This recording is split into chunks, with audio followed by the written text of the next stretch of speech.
Hola, ¿cómo están? Espero que bien. Con la primavera llegando, aunque hoy día está como helado, pero está todo más florecido. Pasan cosas bonitas aquí. Canela, por favor, cálmate. Saludemos al público, Canela. ¿Cómo estás? Muestra a la gente lo grande que estás. Mira que estás grande. Y loca. A esta hora se pone loca. ¿Les pasa que sus gatos tienen como horarios de locura? Como horarios así definidos. Esta es hora loca. No quiere, no quiere. Ya, chao, chao. Hola, ¿cómo están? Bienvenidas a un nuevo live. Espero que estén muy bien. Vamos a correr esto más adelante. Vamos a correr un poquito más. Oh, ahí sí. Hola, Julia, ¿cómo estás? ¿Cómo está San Juan? Ahí, ya, ahí estamos. Perfecto. ¿Cómo están? Espero que bien. Bueno, les voy contando antes de empezar el tema de hoy, les voy contando que he recibido pedidos de temas, así que me encanta que propongan temas. Así que acuérdense que siempre está esa posibilidad de que me vayan diciendo alguna cosita. Generalmente los temas salen también a raíz de lo que hablamos, de cada live tiene como temas asociados. Así que estoy súper abierta a incorporarlos, esa es la idea. Así que ustedes me van contando, ¿ya? Hay varios ahí que ya tengo anotados para octubre. Hola Laura. Hola Laura. Pame, hola Pame. Lindo día primaveral en San Juan. Ay, qué bonito, qué bueno. Qué rico. Aquí estuvo ayer muy primaveral en Santiago de Chile. Pero ahora está como un poco heladito, encuentro.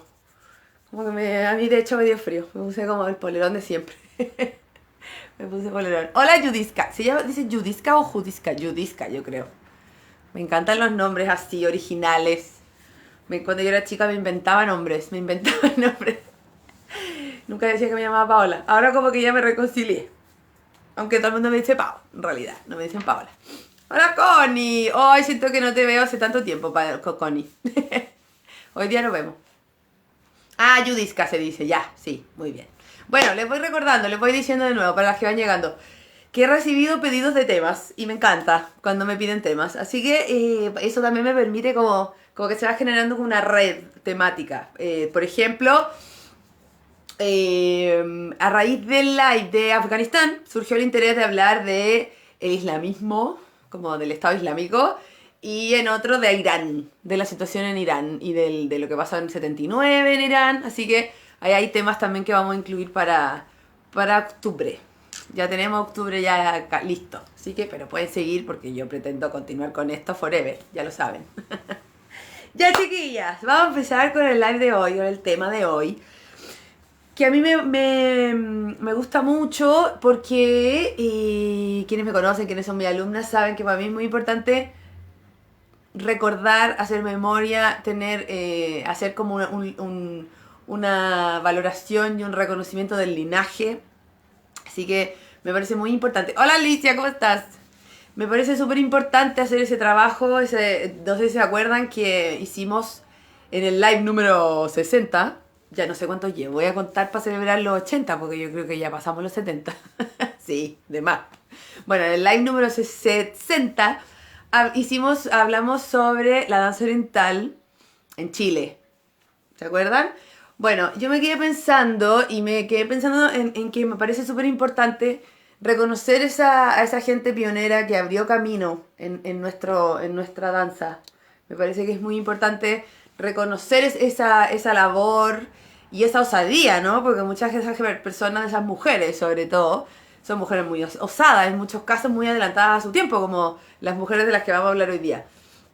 De hecho, me encantaría, por ejemplo, hablar de las pioneras de Argentina. Yo sé algo, un poco, pero ahí la Julia y otras argentinas que andan por ahí, la Josefina, que aparece también por aquí, me podrían ayudar, me podrían ahí como lanzar alguna información que a lo mejor tienen más cercana de sus mismas profesoras, Así que la idea es que vayamos construyendo este camino. En Brasil también, las pioneras de Brasil también sería bonito.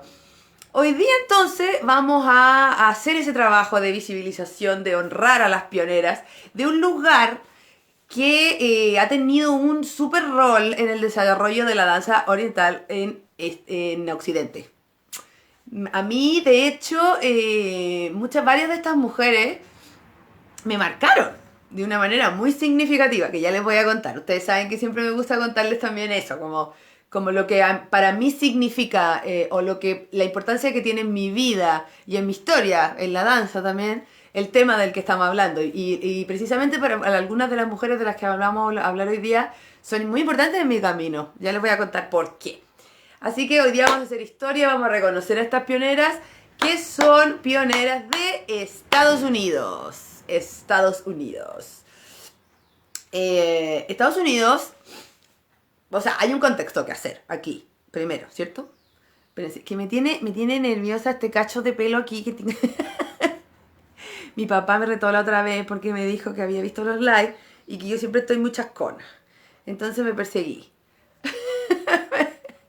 Ya, perdón, por la distracción. Perdón.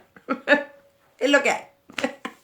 Es lo que hay. Bueno, entonces, Estados Unidos, el desarrollo de la danza oriental, el belly dance en Estados Unidos, es muy importante porque fue muy anticipado, se desarrolló de una manera muy temprana debido a un contexto que vamos a hablar ahora un poquito.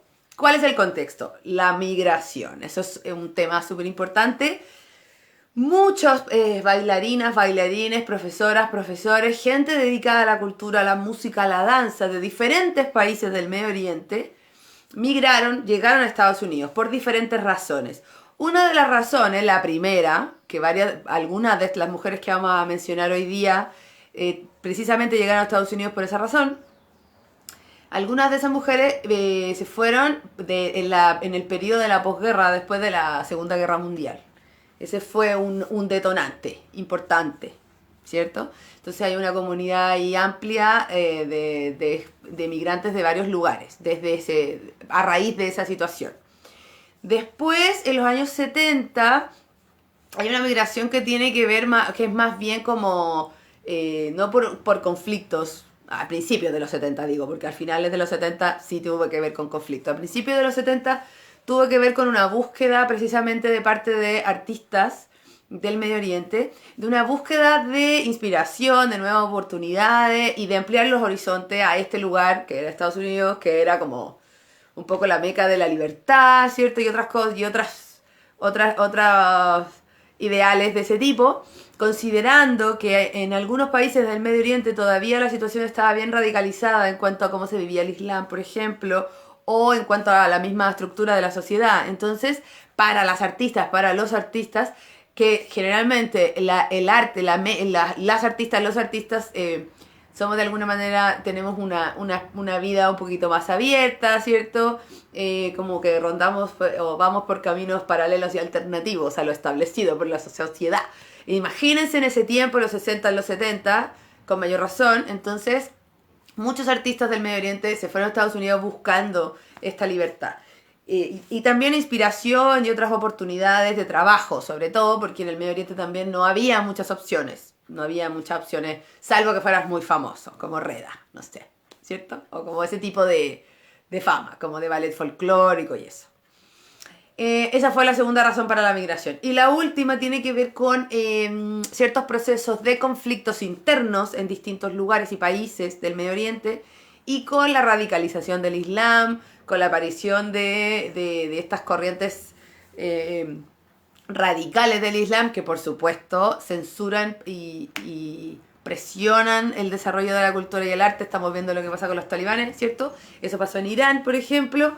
Varios artistas con la crisis de fines de los 70 que terminó la revolución del Ayatollah Khomeini y la instalación del Estado Islámico también salieron de Irán. Entonces, de verdad, eso hizo y permitió, o sea, esa realidad oscura, digamos, permitió que en Estados Unidos se instalara como un crisol de artistas de diferentes culturas ligadas a Oriente, al Medio Oriente sobre todo, y a otros lugares de Oriente, que hizo que de verdad la información y las fuentes de música, de danza, de cultura árabe, de cultura turca, de cultura armenia, de cultura persa, estuviera muy a la mano en Estados Unidos, lo cual encuentro que es un privilegio, un regalo.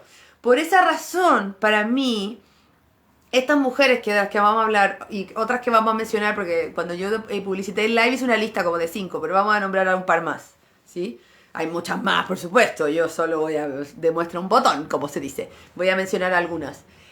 Pero hay muchas más y por eso para mí son tan importantes estas mujeres, porque de verdad tuvieron acceso a una información muy valiosa de primera fuente desde un inicio, debido a la presencia de estos migrantes en Estados Unidos.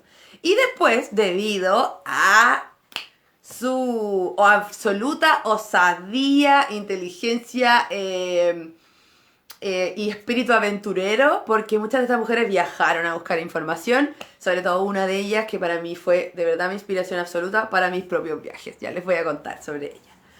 Así que para mí es muy importante esta historia porque de verdad es información valiosa. Por otro lado, debido a esta realidad, recuerden ir comentando, preguntando, como siempre, por favor. Entonces la idea es que sea interactuado, conversado, como siempre.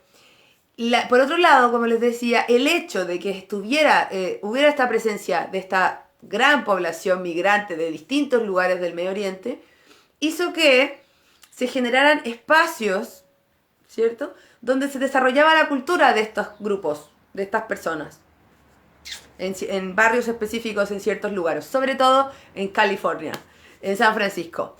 Nueva York también. Hubo toda una movida ahí muy interesante que en otro live podríamos hablar específicamente de eso, de los cafecitos, cabaret, salones de danza, de música, en que había belly dance y música del Medio Oriente. Esa movida como cultural ligada a esos espacios, que precisamente el público principal obviamente eran migrantes, pero era esta parte de la población que venía de estos países, pero también empezaron a ir gente nativa y se empezó a abrir. Es muy importante la presencia de esos espacios, porque de ahí salieron muchas bailarinas. Por una parte, fue un semillero, fue como una especie de casino ópera, de casino Badia, para las bailarinas de Estados Unidos. Y por otro lado, también en esos mismos lugares había bailarinas de Turquía, de Marruecos, de Armenia, de Grecia, que habían estado en el Líbano, del Líbano, de Egipto. Y esas mismas bailarinas fueron las que empezaron a formar o a influenciar, no necesariamente con clases formales, clases como en un salón, digamos, sino que más bien de una manera como por herencia. Fueron influenciando y formando a estas bailarinas de Estados Unidos que tomaron todas estas posibilidades de diversos estilos, de diversos lugares de primera fuente. Hay un lugar específico que sería muy bonito que habláramos de ese lugar. Vamos a hacer un live. Mira, se me ocurrió. ¿Viste? Siempre en los lives se me ocurren otros lives. Había un lugar muy bonito en San Francisco. Muy bonito, digo, yo no lo conozco, pero me imagino por todo lo que he leído y todo lo que sé que pasó ahí y toda la gente que bailó ahí. Hola Catu, hola a todas que van llegando, Carolina, la Cami, hola a todas. Vayan preguntando lo que quieran, hay un lugar entonces muy interesante y muy hermoso, creo que pasaron cosas muy hermosas, que se llama Bagdad Cabaret, en San Francisco. Ese lugar fue muy potente en el desarrollo del belly dance voy a decir belly dance porque estamos hablando de Estados Unidos, ¿ya? ¡Javi! ¡Oh! Déjenme saludar a la Javi, que está en Japón. ¿Pueden creer? ¿Qué hora es, por favor, Dios mío? Hola, Pilar. ¡Ay, qué lindas! Tanta gente linda hoy día. Tantos recuerdos. Bueno, así que en otro live podríamos hablar de esos espacios, de esos cafés, de esos cabarets, en estos lugares, porque creo que es muy interesante lo que pasaba ahí. Y uno específicamente, como decíamos, fue Bagdad Cabaret de San Francisco, que solo les digo que una de sus copropietarias fue Jamila Salimpur. Y varias de las bailarinas que vamos a hablar hoy día bailaron ahí. Amina Gudjiyar, por ejemplo, una de las pioneras que vamos a mencionar hoy, que ahí hizo muchas cosas muy interesantes, fue bailarina ahí 20 años. 20 años. 20 años.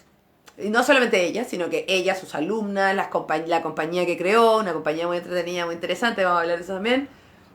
Así que, de verdad, aquí no se trata solo como de, oh, la famosa, o como esa persona, sino que se trata como de un ambiente, ¿me entienden? Como de un contexto que se desarrolló a fines de los 60, mediados de los 60 incluso, desde mediados de los 60. Mediados de los 60, imagínense, hace un montón de tiempo, un montón de tiempo. De verdad, esto es muy pionero por todas estas razones que les contaba. ¿Sí? Me gustaría preguntarles, no sé si vieron Hola Piper, no sé si vieron el post que hice para difundir el live, que siempre lo pongo muy tempranito en la mañana, los miércoles, lo pongo cuando Lelia se va. Les voy a contar mi verdad. El Lelia se va, yo despierto y le digo chao. Entonces cuando él se va y yo despierto, voy al baño, le abro la ventana a los gatos que están medio desesperados porque quieren respirar.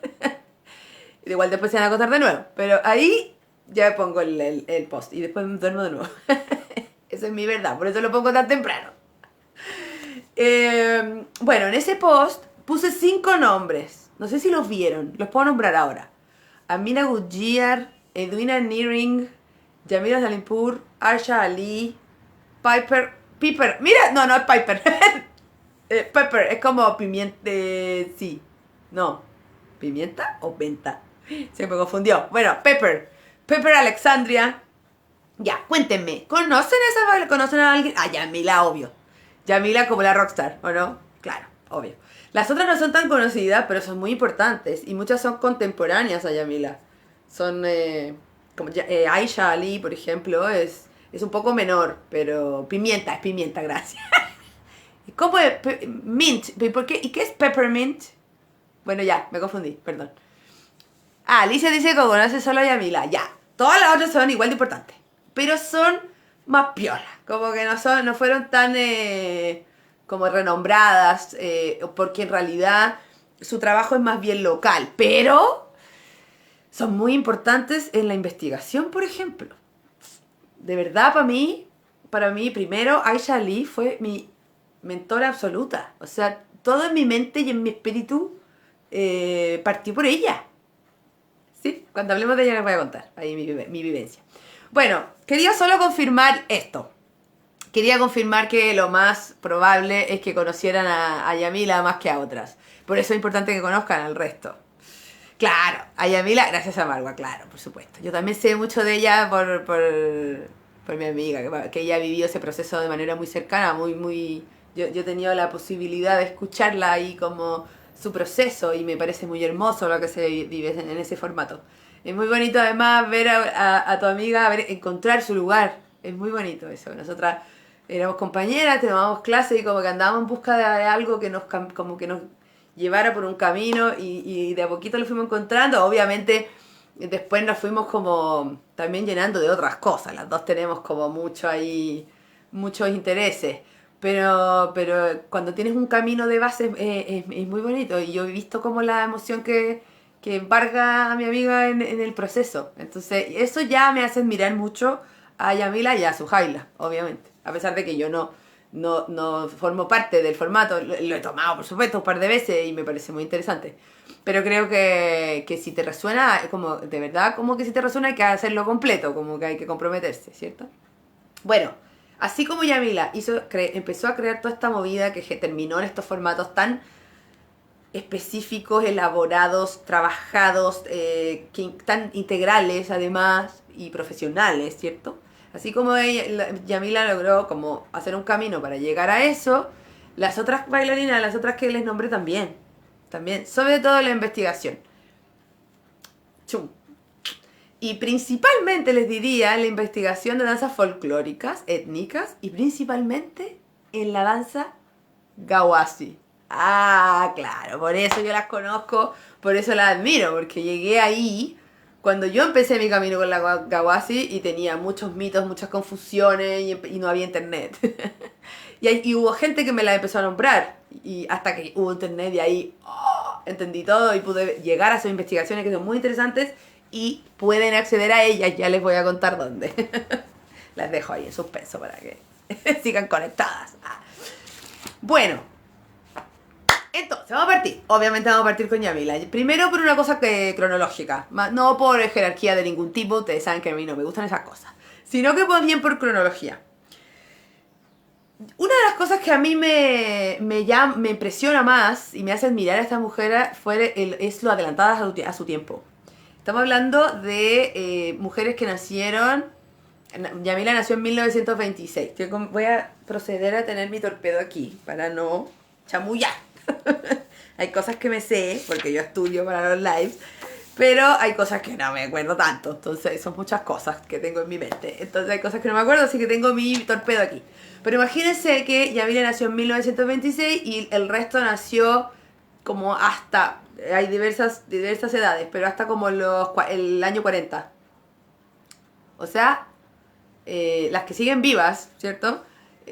Son mayores que mis padres, que mi papá y que mi mamá. O sea, es gente grande, grande. O sea, me imagino, pienso, no sé, en una de estas mujeres que empezó a hacer clases en 1960, empezó a bailar, perdón, en 1966. O sea, en el mismo momento en que mi mamá era joven, adolescente. Me parece muy impresionante como situarme en ese tiempo y pensar en gente que estaba intentando entender estos mundos, investigarlos, bailarlo, transmitirlo en ese tiempo, hace tantos años, cosas que todavía hoy seguimos haciendo, imagínense. Por eso me parece tan importante reconocerlas, ¿cierto? Entonces, bueno, ya mira, como parte de esto que les digo que a mí me llama la atención, a mí me parece muy interesante la vida de Yamila. También la Marcia me ha contado que era una mujer muy magnética, muy especial. Hay algunos artículos, varios. Siempre hay artículos que hablan como de mi experiencia con Yamila. Hay uno que se llama... espérense. La experiencia Yamila. Como que hay muchos artículos que hablan del formato, pero desde la vivencia. Porque me parece que es muy poderoso eso. Y eso tiene que ver con el carácter de Yamila, precisamente. Y eso habla del tipo de mujer que era. Muy poderosa, muy, como les digo, adelantada a su tiempo, muy interesante, muy misteriosa también por otro lado, muy exótica, entre comillas, ¿cierto? Bueno, no, Yamila entonces nació en el 26, en 1926. Les voy a ir contando algunas cosas como de hitos de su vida, ¿sí? Que me parece que son importantes precisamente para el trabajo que surgió de lo pionera que fue. Pero quiero establecer algo. Imagínense que los 60 fue una época muy revolucionaria para la sociedad en Occidente y en Estados Unidos. En 1968 está esta revolución de los jóvenes, pasan muchas cosas, la píldora, el feminismo, la ola del feminismo, segunda ola del feminismo y muchas cosas que están como ahí, un poco como hoy, como una ebullición ahí. Hola, vale. Una ebullición de la libertad, de un montón de cosas. Entonces, estas mujeres empezaron a bailar danza del vientre, belly dance, en ese contexto. No es menor. No es menor. O sea, yo creo que el espíritu libre de ese tiempo determina a la manera de bailar danza del vientre y al hecho de empezar a bailar eso. No es casual, me parece. Pero eso es un chamullo mío de antropóloga, que me creo antropóloga y socióloga, que podría desarrollar en otro momento, pero esa es mi teoría, ¿sí? Creo que de verdad hay una mezcla en este tiempo, en estas mujeres pioneras en Estados Unidos para el belly dance, hay una mezcla de estudio, conocimiento, búsqueda del contexto cultural, mezclada con su espíritu libre y con esta idea como de ir hacia el cuerpo, hacia adentro, de las mujeres, sobre todo la pelvis, que por supuesto tiene ahí la danza del vientre. Entonces me parece que hay una mezcla muy interesante, ¿sí? ¿Qué pasaba en Oriente? En Oriente lo dije al principio, muchos profesores, bailarines estaban emigrando. Entonces era muy interesante porque toda esa información de esa gente de primera fuente llegó principalmente a Estados Unidos, también a Europa, a otros lugares. Podríamos hablar de Alemania en otras cosas. En los 60 en Medio Oriente estaban pasando cosas diversas, pero había todavía protectorados en muchos lugares. Pero Egipto era un lugar muy abierto. Egipto era como el París del Medio Oriente. Estaba ahí como estaban las películas todavía, pero estaba empezando con esta ola más radical del Islam. Pero el Líbano estaba empezando todo el conflicto que generó la guerra civil después. Todos estaban ahí un poco medios como con problemas. Entonces eso generó esta ola de migraciones, absolutamente. Claro, la revolución hippie, hola Carolina, Caro, la revolución hippie tiene absolutamente que ver con toda esta, o sea, este espíritu de libertad que les digo, incluye a los hippies. Pero no solamente los hippies, ¿eh? Porque los hippies como que son como un cliché un poco. Pero ese era un grupo de muchos más. Había otros grupos que no eran como hippies, pero eran místicos. Como que tenían una línea mística. Pasaron muchas cosas ahí con gurús de India, con la meditación, con el budismo, los mismos Beatles que se fueron a India. O sea, estaban pasando muchas cosas de búsqueda, de libertad, de apertura de la conciencia. Estaban todas las sustancias psicotrópicas y la psicodelia. Hay un documental en Netflix que el otro día lo vi, muy bueno, que habla de las experiencias psicodélicas de gente. Sale Sting, por ejemplo, hablando de qué pasa ahí con eso. Y en el momento más álgido para eso era este momento. Entonces imagínense, bailar danza del vientre ahí con algo chamánico. Me parece muy impresionante, muy interesante. Todo eso estaba pasando aquí. Entonces, por eso es importante siempre situarse en el contexto. No solamente hablar de las personas sueltas, como esa persona, sino que pensarla y ponerla en un contexto. Y ese era el contexto en los 60, en Estados Unidos. Y esto estaba pasando. Migrantes, toda la movida de los migrantes, esta gente buscando algo, estas mujeres buscando algo, lo encontraron aquí, pelvis, cultura, pero a la vez libertad, y los cafés, y toda esta movida como de bailar, que eso también me parece otra cosa importante, interesante. Estas bailarinas fueron profesoras, investigadoras, buscaron conocimiento, viajaron, pero bailaban un montón. Se presentaban toda la semana, un par de días a la semana en estos cafés. Y eso no es menor. O sea, eso te da una... como se le llama, yo no digo calle, pero en realidad no es calle, porque no es que bailaste en la calle, es una metáfora decir calle. Te da mucha cancha, ¿cierto? Como mucha experiencia de estar ahí con el público, de vivirlo y estar bailando además en estos lugares con bailarinas nativas. O sea, esa es una experiencia que no te la podía aprender de memoria ni lo podías leer en ninguna parte, solo tienes que vivirla. Y ellas lo vivieron. En este cafecito, por ejemplo, en este cabaret, perdón, que se llama Bagdad Cabaret en San Francisco. Son tipos de apertura, de libertad. Claro, exactamente. Eso es lo que está pasando. Por lo tanto, insisto, mi teoría antropológica, sociológica, chamullenta, es que no es casual que haya sido la danza del vientre, no el flamenco u otra danza. Hay algo ahí con el cuerpo, con la pelvis, con las culturas de Oriente, ligada al misticismo, a los círculos de mujeres también. Hay muchas cosas que le encontraron en la danza del vientre. Estas mujeres también. Sí, bueno. Yamila empezó a los 16. Esto me parece impresionante, interesantísimo, porque esto es como un sueño que yo no cumplí. Yo creo que no lo cumplí. Yo cuando era chica me preguntaban qué quería y yo quería ser artista de circo.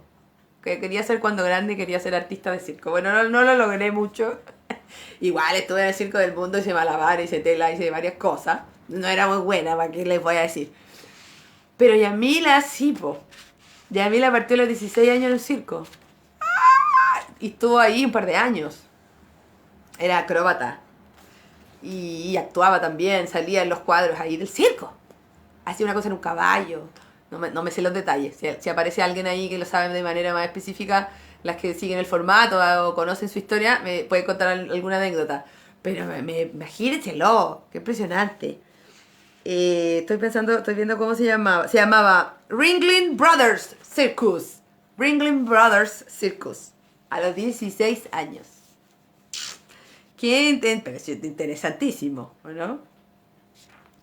Estamos hablando del 26, 36, del 42. Mis papás no nacían. Dios mío. Bueno, estuvo un par de años ahí y obviamente, del 42 al 44. Sí. Tenía 16. Bueno, y dejó eso porque se casó. Es un circo famoso en Estados Unidos. Mira, no sabía que era tan famoso. No sabía que era famoso. Qué buena, qué interesante. Bueno. Se salió de ahí porque se casó a los 18, por primera vez. Duró poco eso. Pero esa experiencia no, como que no se fue de su vida nunca, obviamente, ¿cierto? Y el 47 retoma esta como idea del movimiento, de la expresión, de la performance, ¿cierto? Y ella tenía como una casera que se llama, como el señor Barriga, como el que le arrendaba la casa, una mujer egipcia, y como que la alentó un poco a bailar y le empezó a mostrar la danza del vientre que ya conocía un poco por algunas razones, razones que tenían que ver con su papá, porque su papá era italiano y él era de la Marina, entonces viajaba a estos lugares, llegaba, cantaba canciones de esos lugares, como que le mostró mucho el Medio Oriente, entonces para Yamila no era una cosa tan nueva. Pero esta mujer del Medio Oriente específicamente la alentó a bailar y le hizo un traje.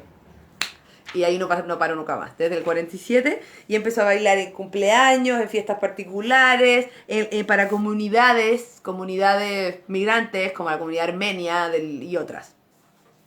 Entonces me encanta, porque es un poco como parte en todos lados, de una manera muy autodidacta. O sea, te consigues o te hacen un traje o te lo haces tú, alguien te dice que tenés talento para esto, o tú misma te descubres en esto y como que... y le dais nomás. Y de ahí surge inmediatamente como la posibilidad de presentarte, de hacer cosas. Entonces, la ejecución nace mucho de la osadía, de la experimentación y de la experiencia, de la práctica concreta. Eso pasa en muchos lugares. Hablamos en el live sobre la danza oriental en Chile, la historia de la danza oriental en Chile. Hablamos también de gente que tenía ese trabajo. La Nur, por ejemplo, que muy joven, muy jovencita, empezó a hacer ese trabajo antes de que hubiera academias establecidas, ¿cierto? Entonces me parece una historia como de novela, ¿o no? Bueno, todo full con esto, pero siempre como que me encanta esta frase y lo estoy pensando cada vez más para mí también. Me encanta la gente que no tiene los huevos en la misma canasta, sino que separa los huevos. Yo siento que Yamila siempre hacía algo así, como que ya, bailaba, hacía clase, pero era como propietaria del cabaret, o esto que hizo, abrió una cafetería con su segundo esposo, como a los 27, ya tenía 27. Él era bailarín también, entonces era una cafetería que frecuentaba, bailarín de las Indias Orientales. Y esa cafetería obviamente la frecuentaba también mucha gente artista, bailarines y mucha gente con diversidad cultural. Entonces de alguna manera como que todo se fue forjando, ¿se dan cuenta? Muy entretenido. Su primer trabajo fue en The Greek Village. Su primer trabajo como bailarina de danza oriental, específicamente, y de manera fija, o sea, con un sueldo. Bailando de manera permanente. Wow. Y eso no paró tampoco, o sea, Yamila se bailó mucho en lugares, de hecho hay muchas fotos, por eso hay muchas fotos, de ella bailando en lugares, en cabaret, cabaret, café. Uno de ellos principalmente fue el Bagdad Cabaret, que ya lo hemos nombrado, del cual fue también ahí, tuvo una participación en la dirección, en la propiedad, digamos. Esto es importante entonces, que toda esa experiencia del circo, por una parte, lo que le pasó a Naimakev, ¿cierto? También, que tuvo esa experiencia del circo. El circo que te da, la cancha, te da ahí como todos los recursos para enfrentarte a un público. Una experiencia que, como les digo, yo creo que no se puede leer, no se puede aprender así como de memoria, sino que hay que vivirla. Entonces Yamila tuvo eso. Después tuvo toda la experiencia multicultural debido al café, debido a la gente que frecuentaba, precisamente porque ella también su papá era inmigrante también. O sea, los migrantes siempre se comunican mucho en Estados Unidos. Entonces estas comunidades de inmigrantes se interrelacionaban, tenía como una apertura hacia otras culturas, siempre la tuvo, también por la influencia de su papá. Después en el café con su compañero que era bailarín también. Entonces todo eso para mí fue forjando su mirada, su visión, la idea de este formato, como que fue madurando hasta que surgió lo que surgió. Eso es muy importante para mí, chiquillas. No, la gente que se transforma en un hito, que hace algo muy importante, que hace algo que es muy potente, poderoso y que deja huella, no nace de un día para otro. Ese trabajo no nace de un día para otro. Viene de un proceso muy largo. En que una a veces me incluyo, ¿eh? Yo siento que a mí me pasa lo mismo, como que a veces surge algo, un interés, como que te fijas en algo y eso hace que te fijes en otra cosa y así se va armando una cadena que te lleva un momento final en que surge algo más concreto, más maduro en que pueden transmitir algo ya más elaborado y pensado desde ti, pero eso se va forjando. Y todo esto que les cuento creo que fue forjando esta mirada de Yamila. Ella empezó a enseñar formalmente en 1952. Me da risa porque me enternece. Es como un montón de tiempo. Un montón de tiempo. Como de verdad muy temprano, muy pionera. En el 58 se divorcia de nuevo y se va a San Francisco. Y empezó a bailar en otro club nocturno que se llamaba North Beach. En que también... y empezó en North Beach... ella empezó como a desarrollar lo que podríamos decir un estilo propio. Empezó a fusionar cosas, empezó a incluir músicas y a mezclar también. Y empezó a desarrollar un poco esta idea de cómo fue armando su estilo que... Obviamente también estaba influenciado por todo lo que vio, por todas las bailarinas que conoció, por todo ese crisol de culturas, de miradas, de estilos, de músicas que fue conociendo en su experiencia en los otros cabarets y con la gente que fue conociendo. Ese club nocturno de North Beach estaba dirigido por dos personas, es que son difíciles de pronunciar, pero Naj Alash y Yusef Kuyunjian. Bueno, lo importante que esas dos personas que dirigían el North Beach fueron quienes abrieron el Bagdad Cabaret. Entonces ella estuvo en el Bagdad Cabaret desde el inicio. Y también después, como les digo, se convirtió en copropietaria. En ese momento, después, más adelante, se casó por tercera vez con un baterista persa. Percusionista, baterista, no, que lo estoy traduciendo. Con un percusionista persa que es el papá de Yamila. Perdón, el papá de Suhaila, ¿cierto? El señor Salimpour. Hoy no me acuerdo. Si alguna se acuerda, Ardeshir, ¿puede ser que se llamaba? Ardeshir, parece. Salimpour. Eso es lo importante, ya. Bueno, este caballero se puso medio brígido y como que le prohibió en un momento bailar en público.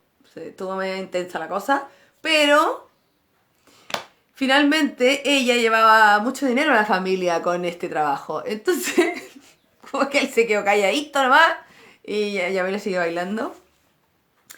Y obviamente cada vez más su estilo, su mirada, su visión, todo lo que hablamos se fue potenciando y se fue concretando.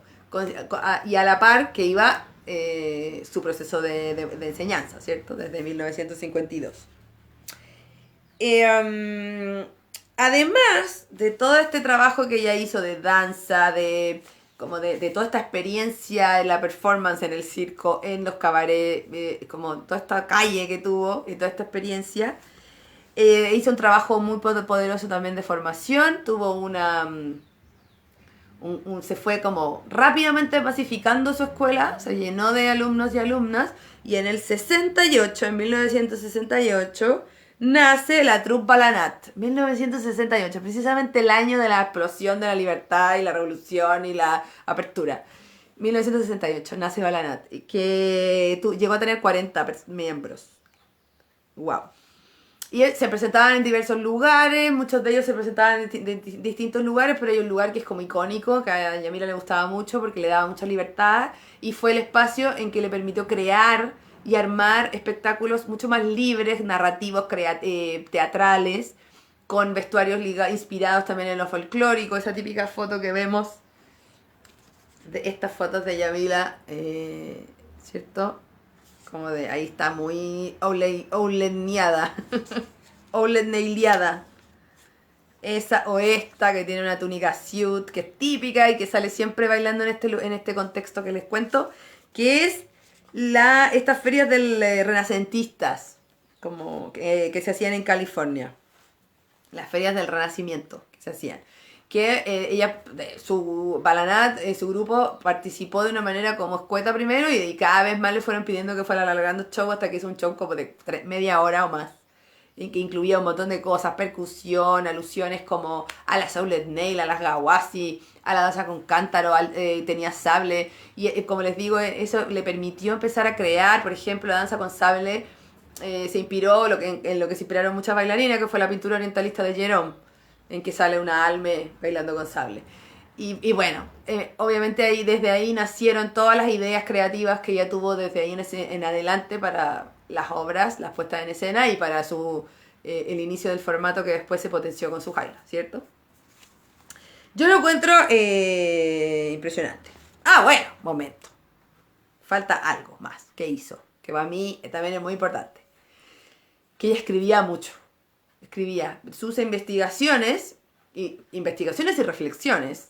Las plasmó en escritos y las publicó, porque una cosa yo he escrito... Pero no le hago mucho, no lo he publicado mucho. Ahora tengo este proyecto de libro, ya les conté, espero publicarlo. De hecho, por eso hago los live, porque siento que es mi manera de transmitirlo, como que de que salga, ¿cierto? Bueno, Yamila escribió y publicó, muy importante. Y ella escribió para revistas muy importantes de la época. Hicimos un live sobre las revistas, ¿se acuerdan? Habibi, Arabesque, muy importantes. Bueno, ella escribió para esas revistas. Esos artículos fueron publicados ahí. Y obviamente también muchos de sus artículos son parte de los materiales y manuales que usan las bailarinas del formato Salimpur. O sea, son artículos y es un material y un registro que va a quedar por siempre, creo yo. Todo debería estar... tus lives deberían modo podcast. No, estoy pensando hacer podcast, pero los podcasts tienen que ser más ordenados y más cortos. Viste que aquí yo me disperso. Entonces, si quiero hacer podcast, pero en enero. No me voy a colapsar ahora, pero lo tengo pensado. Sí, pero en otro formato. Y ahí voy a hablar de una manera un poco más como aprendí en la escuela de periodismo. ¿No ven que yo estuve en la radio? No como aquí, que les hablo como si estuviera hablando con la amiga. Así que viene. Sí, viene.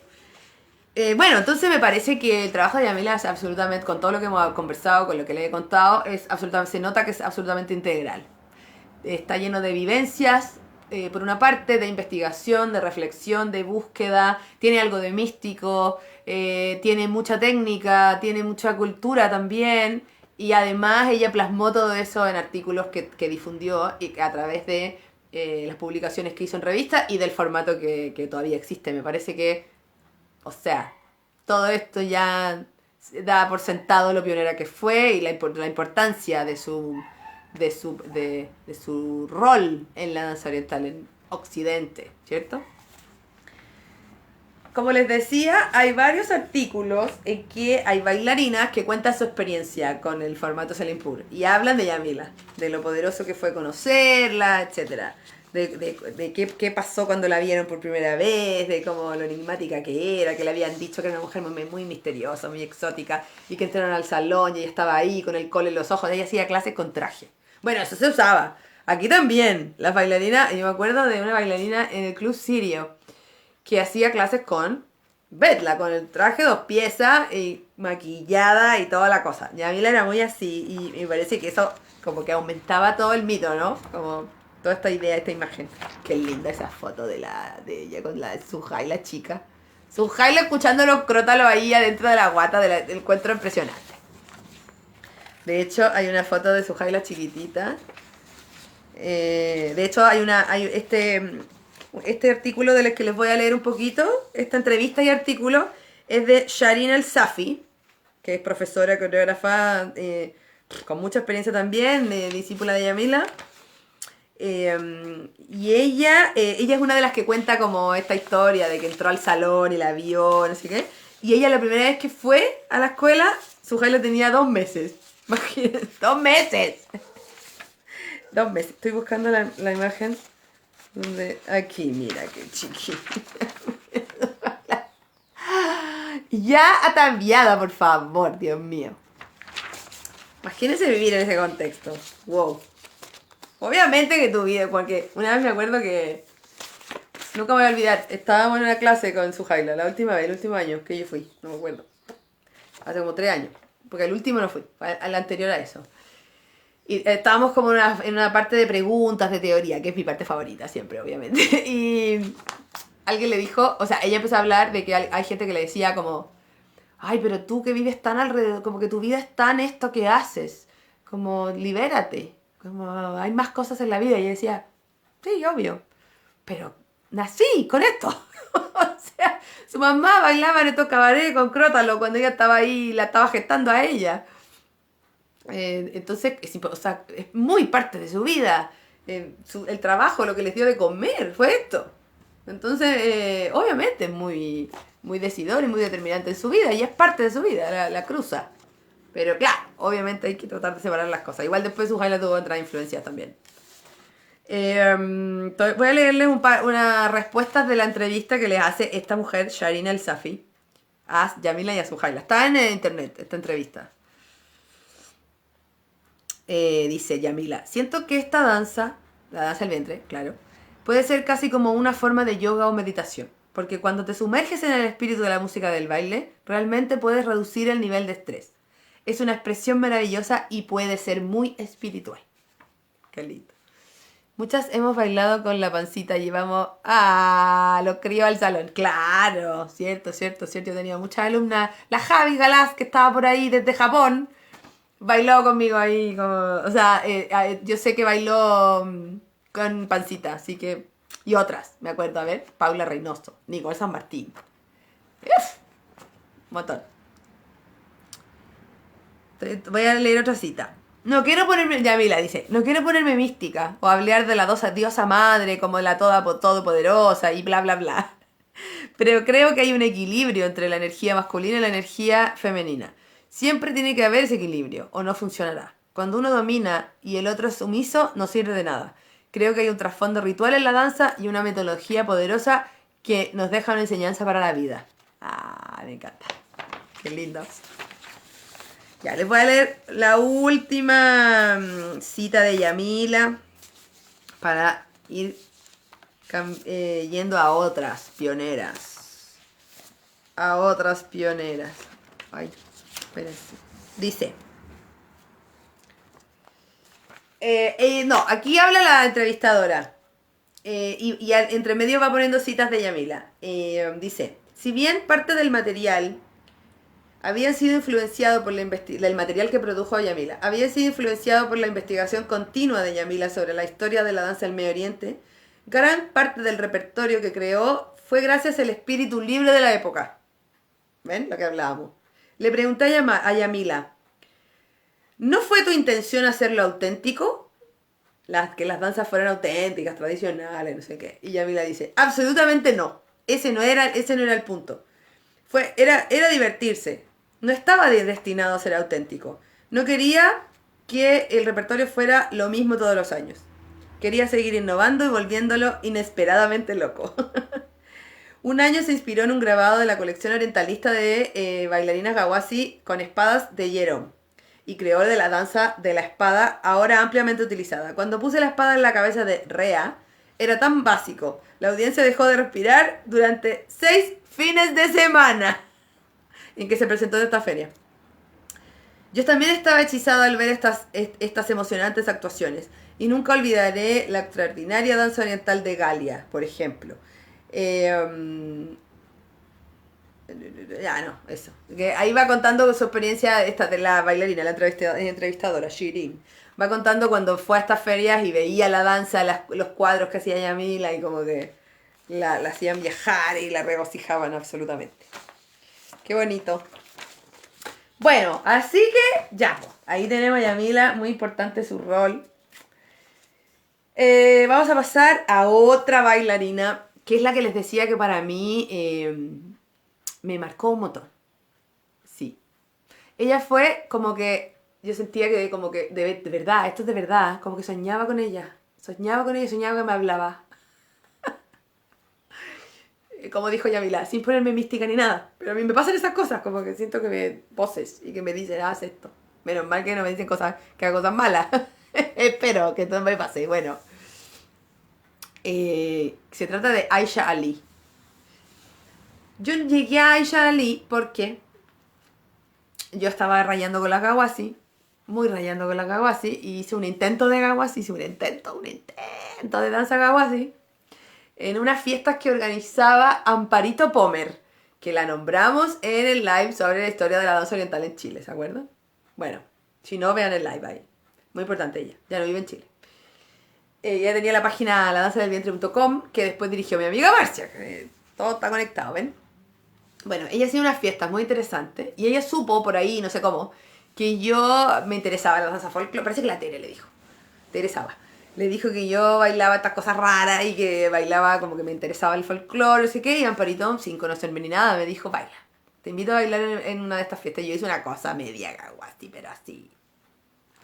Así, muy a ciegas lo construí porque no... Eran las 3 cosas que sabía, que había leído en un CD de José Ramsey, algo que alguien me había dicho, así. Gitanos del Nilo sería. Era lo que sabía, más o menos la música que era bien Saidi, pero adornada con Sagat por ella, y sería. Bueno, y me acuerdo que bailé con bastón y saqué a la gente y le puse a la gente el bastón en el ombligo, como las kawasi en la fiesta, bueno. Entonces hice eso y fue muy interesante. Mucha gente me fue a hablar, gente que no conocía se acercó a mí en esa fiesta, me dijeron, ¡ay, qué interesante, qué bonito! ¿Y de dónde me sacaste esto? Y yo, no sé. Bueno, investigué un poco, pero en realidad no tengo mucho más donde sacar. Y entre Amparito y otros me dijeron, oye, hay unos DVDs. Unos DVDs.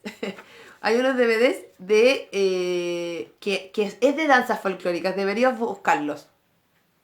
Yo no sabía qué DVD, ni de quién lo hizo, ni de nada más. Terrible, porque quedé así, imagínense, con la obsesión máxima. Por aquí y por allá tenía una amiga que viajaba a España, que una amiga que bailaba afro conmigo, y ella viajaba a España porque tenía un pololo en España, iba a España. Entonces yo le dije, oye, yo creo que España tiene más información de esto de la danza. El vientre está más cerca. ¿Tú puedes buscar si hay algún DVD que hable de danzas folclóricas, de Saidi, de Baladi, de Gawasi, de esas cosas? Sí, obvio. Y llega con los DVD y los CDs de Aisha, producidos por Aisha Ali, que ella había producido 20 años antes. Aisha Ali, ella de verdad yo encuentro que es muy pionera en cuanto a la investigación, porque su primer viaje al Medio Oriente fue en 1971. 1971.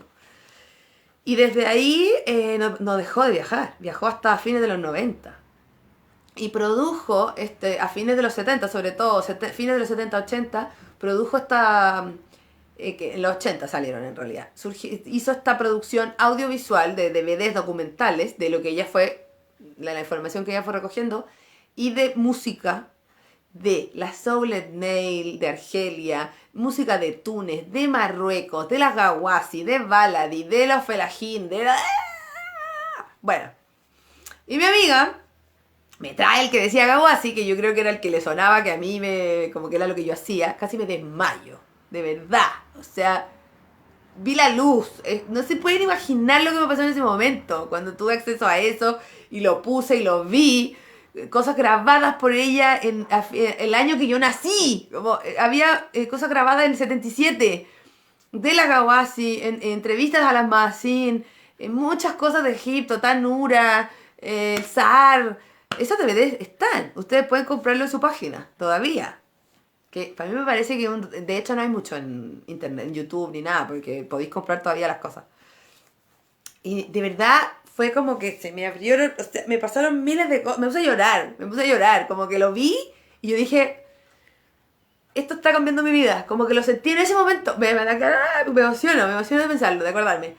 Yo sentí en ese momento viéndolo, dije, esto está cambiando mi vida, esto me va a llevar a un lugar muy específico, imagínense. Y era así, absolutamente. Bueno, tuve esos y como pude me conseguí, no me acuerdo ya de todo, pero al final me los conseguí todos, los de Túnez, el de Marruecos, tenía un montón, tenía otros de Jalí y todos los CDs además tenían un librito explicativo de las canciones, de dónde había sacado las canciones, con el significado. Oh, de verdad, era un lujo. Yo me di vueltas con la información de Aisha Ali mucho rato, como que esa era mi única fuente. Claro, y traté de encontrarla, la encontré un mail que no me respondió al tiro, pero después me respondió. Yo siempre como que le escribo, muy groupie, soy muy groupie. En un momento quería traerla al festival de danzas tradicionales, pero ella me dijo que hacía muy pocos viajes al año y que tenía muchos viajes ya programados, hacía 2 al año. Fuera de Estados Unidos, porque hace otros por dentro de Estados Unidos más, hace más conferencias y un montón de cosas. trabaja en universidades, ha dirigido ballets en Túnez, como el ballet local folclórico de Túnez, da conferencias en universidades, está a cargo de programas como de electivos y de ramos sobre el Medio Oriente en universidades, etcétera. Bueno, entonces dentro de Estados Unidos viaja mucho, pero afuera solo a 2, y ya tenía como 6 viajes como programados, entonces eso hacía que tenía como 4 años ocupados. Entonces no, como que no me daba, como que no, claro, yo le dije ya, te voy a anotar la fecha, pero hubiese sido como el otro año, como el 2022, porque hablé por ahí como el 2018, por ahí, más o menos. Pero fue muy emocionante que me respondiera, yo le dije que la admiraba mucho, y ella me recomendó que había algunas cosas en internet de ella, como en entrevistas, me recomendó que metiera su página, obviamente, me preguntó si tenía los DVD y todo, y yo que tengo todo. Y de verdad, chiquillas, yo les digo que obtener ese material y verlo me impulsó a mí a investigar y a viajar. Así. O sea, es gracias a Aishali que lo hice. Sí, como... No como obligación, ¿no? No es que dije, en realidad, si quiero hacer esto seriamente, tengo que ir para que no sé qué. No fue como una cosa mental o elaborada, ni siquiera racional. Fue como una... como una pulsión ahí de adentro. Como que ni lo pensé. Dije, no, yo tengo que ir a Egipto. Basta. Tengo que ir a Egipto y voy a partir por ahí. Y como que voy a hacer la misma ruta de ella. Voy a ir a Egipto primero, después a Túnez, después a Argelia. No, me resultó mucho. Pero me resultó Egipto y Marruecos y Turquía, como por ahí. Me llegó la iluminación, eso mismo. Como que encontré un propósito, mi propósito, algo así, como muy genuinamente. Y esto fue gracias a Aisha Lee y a su material. Así que, miren, aquí la tengo. Hermosa ella, además. Hermosa, me encanta. Mira ahí está con Betla, ¿cierto? De 2 piezas. Pero ella baila muchas cosas. De hecho, para promocionar esta live, puse una foto de ella bailando con ropa de tunecina, de danza tunecina. Y baila un montón de cosas. Un montón de cosas. Aquí está de Gawasi, como de Masin. Por supuesto que estuvo con las Masin en su casa. Por supuesto, fue la primera que estuvo con las Masin. Después, todas las otras que vamos a hablar después también. Pero ella fue la primera. Bailó con las Masin. Wow. Ya, aquí por ejemplo está Dancing with Aisha Tunisian Dances. Este es la portada de este, fue el primero que tuve de Dances of Egypt. Oh, qué impresionante. De verdad me duele la guata, lo tengo ahí como casi enmarcado. Este es Dances of North Africa. Argelia, Túnez y Marruecos. Así que bueno, ¿qué más les puedo contar? Les conté mucho mi vivencia, pero les voy a contar un poco más de cosas de ella. Ella tuvo un ballet folclórico, 20 años, que se llamaba Aisha Lee Dance Company, en que montaba todas estas cosas que investigaba. Hicieron gira por todo Estados Unidos, por otros lugares. Se convirtieron un poco en embajadoras de las danzas folclóricas, bailaban en embajadas, etc. Como les decía, en 1971 hizo su primer viaje, siguió viajando hasta el 97. Siguió viajando así, con viajes de investigación. Más de 20 años, 26 años. En Túnez le pidieron que armara esta compañía de danza local, que dirigió por un tiempo. También se quedó con las Olet Nail, convivió con una comunidad de mujeres bailarinas en Argelia, Olet Nail. Bailó con las Masin.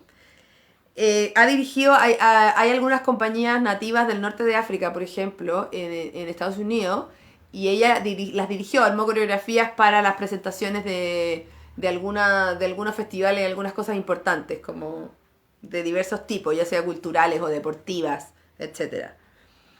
Es como durante mucho tiempo ya fue como la bailarina favorita decía así, así dicen mucho cuando escriben de ella, que ella era la bailarina favorita de las comunidades migrantes, como porque era muy tradicional, ¿cierto? Hizo conferencias, después que dejó de bajar se dedicó a hacer conferencias, lleva 20 años, no, mentira, 27, yo como 15 años lleva haciendo conferencias de manera permanente en distintos lugares, la entrevistan en muchos lugares. Ha salido como en el CNN, hablando del Medio Oriente. Escribía para la revista Arabesque y Habibi, como dijimos, y tiene artículos muy interesantes publicados por instituciones, organizaciones muy poderosas y muy importantes, como el Instituto Internacional para el Estudio del Islam, por ejemplo, que le publicó un artículo de ella sobre las Aulet Ney de Argelia. Y participó en una antología de música y danzas del mundo, y ella hizo la parte de Egipto.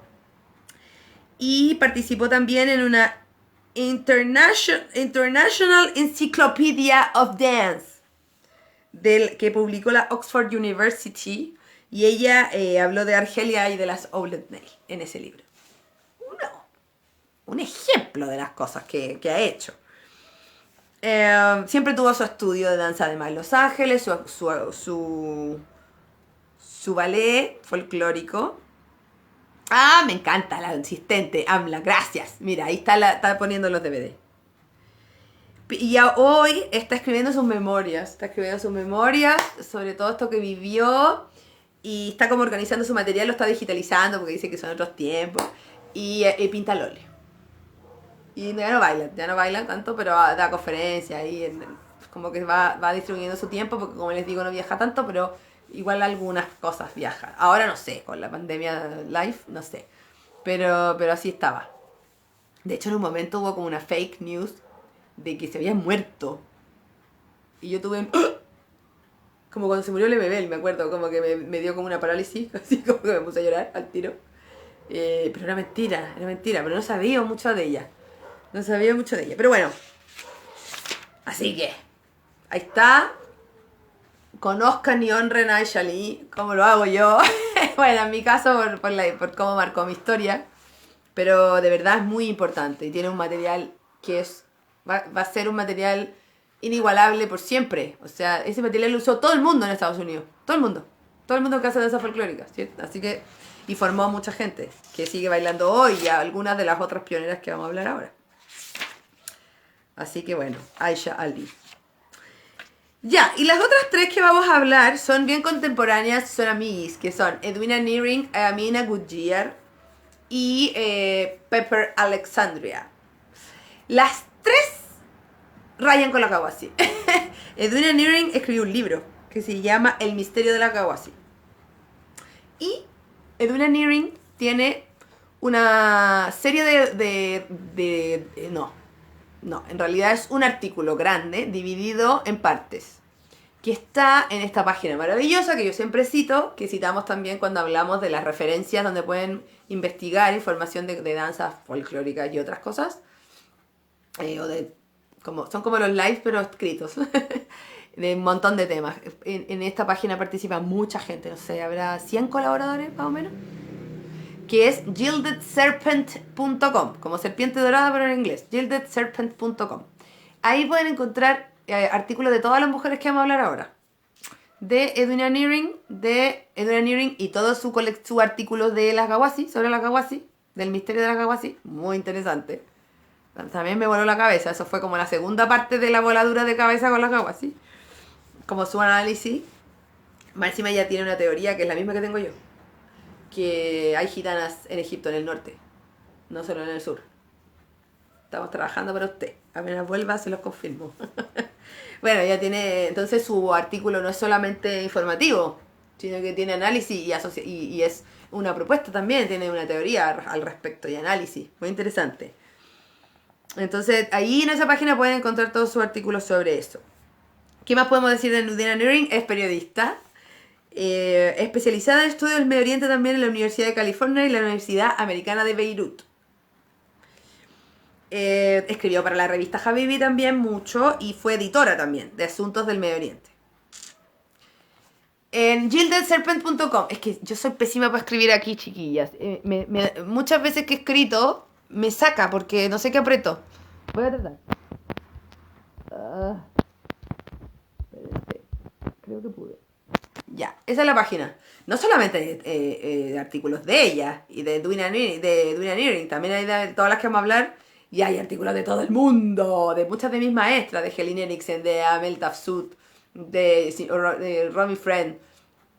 Hay de todo lo que se puede imaginar, de Persia, de Tayikistán, de Uzbekistán, muchas artículos sobre el Cairo, sobre las bailarinas en el Cairo, sobre como la apropiación cultural, debates sobre eso, sobre música, sobre la época de oro. De lo que miles, hay muchos artículos, muchos. Pero dentro de ellos están estos artículos de Edwina Nearing sobre la Kawasi. ¿Sí? Edwina Nearing tiene algo que me parece muy impresionante. Tiene una licencia del gobierno egipcio para bailar folclore. No sé cómo hizo eso. Bueno, y por supuesto que ha bailado con la Masi muchas veces, con la Kawasi. Ahí está Edwina, encima me encanta, porque es como piola, no se saca muchas fotos, es como... Me encanta. Ella es Edwina Nearing. Después tenemos a Amina Goodyear, Gamis, ellas. Amina Goodyear, la encuentro muy chistosa, como muy graciosa. También en gildedserpent.com pueden leer un artículo. Mentira, sí, un artículo que está dividido en 4 capítulos, que es de Amina Goodyear, estamos ya hablando de la otra. Y ella, en este artículo de 4 capítulos que está en esta página, habla de sus comienzos, de cuando empezó a bailar. Y es muy, muy interesante, muy entretenido como cuenta la historia. Por ejemplo, siempre teníamos que, entre comillas, mostrar la pierna y rellenar los sujetadores. Cuenta cosas como que a uno le parecen conocidas en los inicios aquí también, en los cabarets y eso, como en los restaurantes. Me decían que tenía que actuar sexy, pero tenía un problema, no sabía cómo hacerlo. Las demás bailarinas le salía natural. Pensé que todas las demás eran muy sexy, pero yo solo era una mamá. Como que tuvo que empezar a aprender a hacer así, a actuar así, como de belly dancer. Bueno, también está en Gilded Serpent esta historia. El capítulo 2 de este artículo se llama Prefiero quedarme en casa con mis hijos. Ella también bailó en el Baghdad Cabaret en San Francisco. ¿Ven? Sigue esto, sigue. Ella después, un poco después. 20 años bailó ahí. Amina Goodyear. Así que bueno, ahí está ese artículo para que puedan leer sobre su inicio. La Connie dice, qué entretenido todo. Tanto contenido y cositas que... Oye, sí. ¿Sí o no? Yo por eso me vuelvo loca. Como que tantas cosas que tengo para contarles. Como... Y me hace tan feliz. Siempre les digo que... ¿Cuánto llevamos? Llevamos más como... No sé. Empezamos el 23 de marzo del 2020. Empezamos esto en live. y creo que podemos seguir eternamente. Porque hay tantas cosas que podemos conversar. Y que yo sé que las va a inspirar. A mí me importa eso. No que nos llenemos la cabeza con datos, chiquillas. Siempre lo digo de nuevo. Porque eso está en internet. Yo no me sé todo tampoco, lo tengo anotado.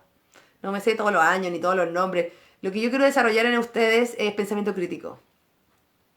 Porque creo que nos hace falta al mundo, a la sociedad. Y a nuestra danza también. Porque nos permite reflexionar, saber en qué momento estamos, respetar al resto, etc.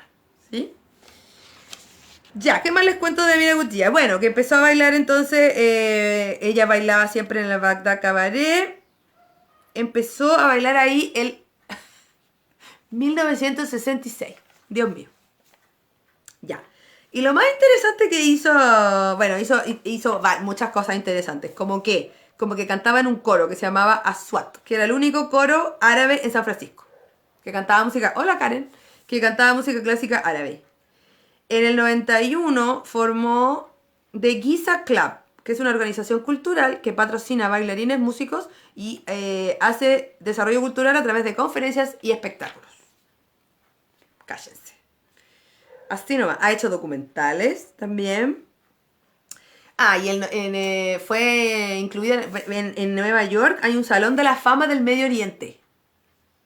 Y fue incluida ella en ese salón. De la Aisha Ali también. Sí. Bueno. Y lo más... Es percusionista. Es traductora. Sabe árabe. Traduce canciones. Siempre ayuda con eso. Y es percusionista. Y ha tocado con mucha gente. Es como la madre de Susu Pampanin, que no sé si la conocen. Vamos a hacer un live sobre los percusionistas y las percusionistas. Podría ser. Ya, pero lo que a mí más me gusta, que creo que es algo que también a mí me siento que también me influenció mucho, ¿eh? Como que me dio esta apertura inmediatamente para hacer cosas teatrales, como que me inspiró mucho en eso, porque yo vengo de ese mundo también. Y sentí como que tenía la libertad de hacerlo al ver este grupo, que son los Aswan Dancers. ¿Los conocen? ¿Lo habían escuchado? Bueno, los formó Amina Goodyear en 1975, 2 años antes que yo naciera. Sí. Un live de mujeres en música, sí. Percusionista, porque hicimos uno de mujeres que cantaban y otras cosas. Y hicimos otro de las cantantes de la época de oro. Pero de percusionista vamos a hacer. Ya, sí. Bueno, entonces, ¿cómo les explico lo que...? Yo lo vi en una clase de la Tania Wolfenson. Tenía un video, un VHS. Y era una cosa muy loca. Era como un baladi. Sí, era música baladi con baladi. Y estaban todas vestidas de Marilyn Monroe. Y bailaban baladi. Claro, controversial igual. Controversial, como esta cosa, esta discusión sobre la apropiación cultural. Claro, complejo. Pero me pareció tan interesante. Me pareció que tenía pensamiento crítico, que tenía análisis, que tenía una mirada, una visión. Que era usar la danza oriental como un lenguaje. No solo seguir reproduciendo un modelo o una fórmula, ¿me entienden? Hay cosas que no me gustan de lo que hacen. Tiene una cosa con los nubios que me parece un poco como que los ridiculizan, ¿no? Ahí no estoy de acuerdo.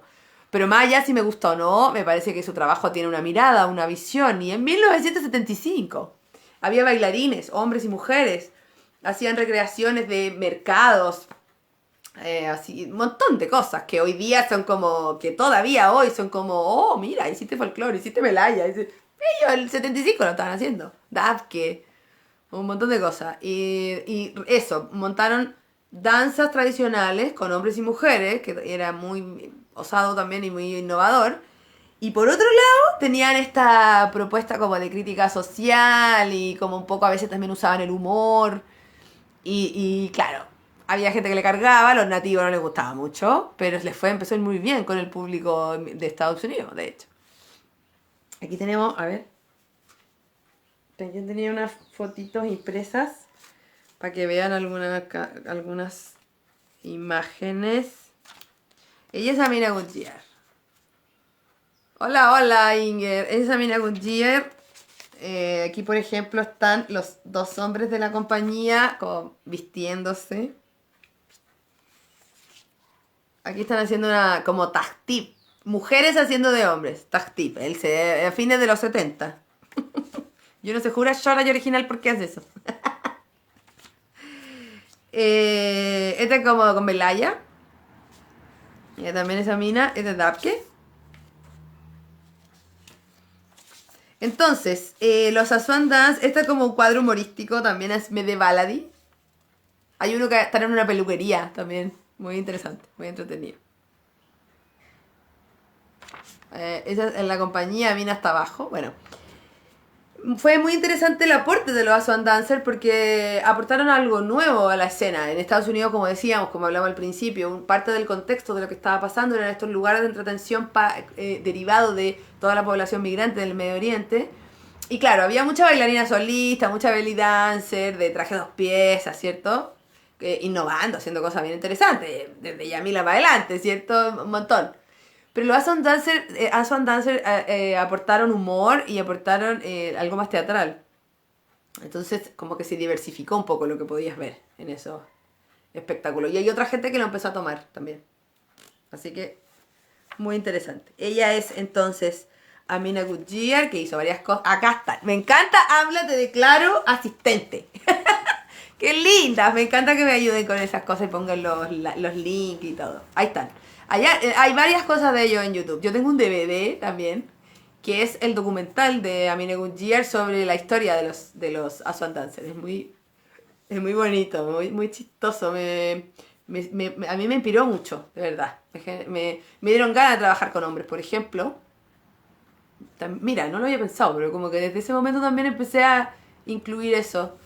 Y me parece muy interesante también poner como darse la libertad para incluir lo teatral, para tener un discurso, para hacer crítica social a través de esto también. Claro, como les digo, a los migrantes, a los árabes no les gustaba mucho en realidad, pero hay algo detrás, hay algo que están diciendo detrás de lo que hacen. Así que, muy interesante. Ella es entonces Amina Goodyear. Bueno, tenemos ahora a Pepper Alexandria. Pepper Alexandria es lo máximo, me encanta. Porque es lo mismo que les decía antes, como de no tener los huevos en la misma canasta y de tener distintos intereses y de vivir en base a eso. Como a mí me gusta mucho eso. Yo soy apasionada del Medio Oriente, me gusta investigar y puedo hablar de todas estas cosas que les hablo en estos live, pero a mí me gustan muchas otras cosas también. Me gusta la ilustración, me gusta la música en todos sus contextos, la cumbia, el bolero, me interesa mucho, como que la investigo y etcétera. Me gusta mucho la cultura popular de Chile también, estoy como empezando una cosa ahí investigando sobre eso. De hecho tengo que hacer una mención muy triste, porque este fue el primer 18 en que el Comercial Atlético y el Club Matadero estuvieron cerrados. Yo figuraba ahí en esos dos lugares tocando ¡aló! Como con la esperanza de que estuvieran adentro en silencio. Y no. Ya, bueno, me dispersé, ¿vieron? Pero yo tengo mucho interés. Y Pepper Alexandria también. Me gusta mucho eso. Tanto así que ella le gusta el cómics y hizo un cómics de una bailarina de belly dance que se llama, espérense, The Both Dolls. Como que tiene un personaje de cómic de una belly dancer. Y ha hecho unas ferias medias como el Comic Con, pero mezclando con danza del vientre, con belly dance. En los 80 tuvo una banda de punk que se llamaba The Clowns. Estoy pensando que más. Hace vestuario. Le hace vestuario a muchas bailarinas y bailarines de Estados Unidos.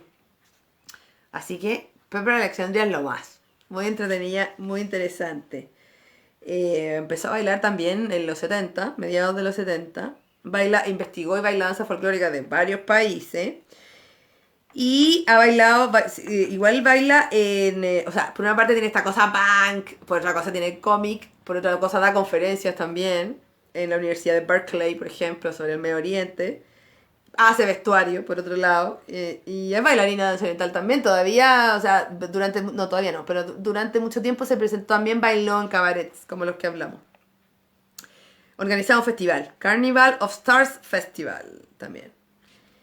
La llaman que ella es pionera del tribal, pero ella como que no, sí, pero ella estuvo ligada también a eso. Tiene una foto que lo confirma, como que esta foto yo creo que la han visto mucho. Ella es Pepper Alexandria.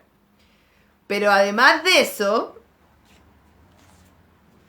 tiene esta, del principio, como una alusión a ¿qué?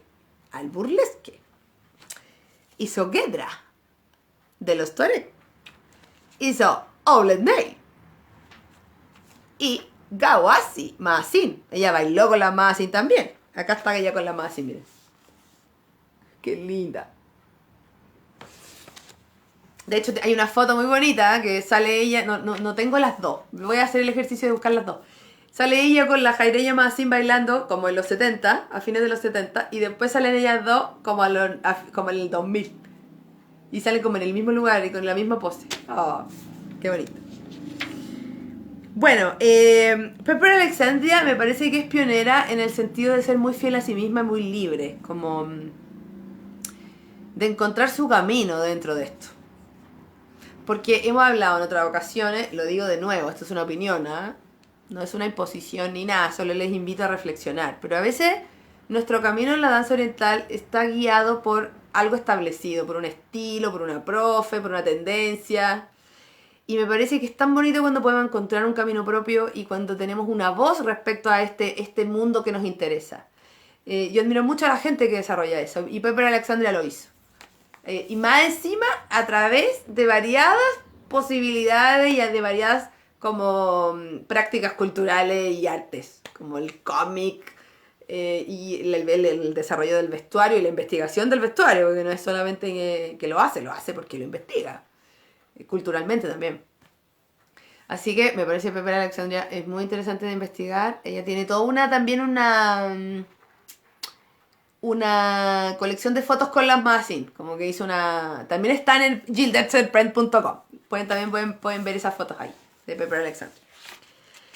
Bueno, y me gustaría hablarles de dos bailarinas, de dos pioneras más, que son posteriores, pero que me parecen muy importantes, que son Matcha Archer. Matcha Archer también parte de la escuela Salimpur, alumna de Yamila. Ella creó en los 70 una compañía, se salió de ahí y armó una compañía propia que se llamaba Classic Dance Company, que hizo muchas innovaciones. Ella se salió, se escapó, nació en Ucrania y emigró a Estados Unidos en el 49 después de la guerra.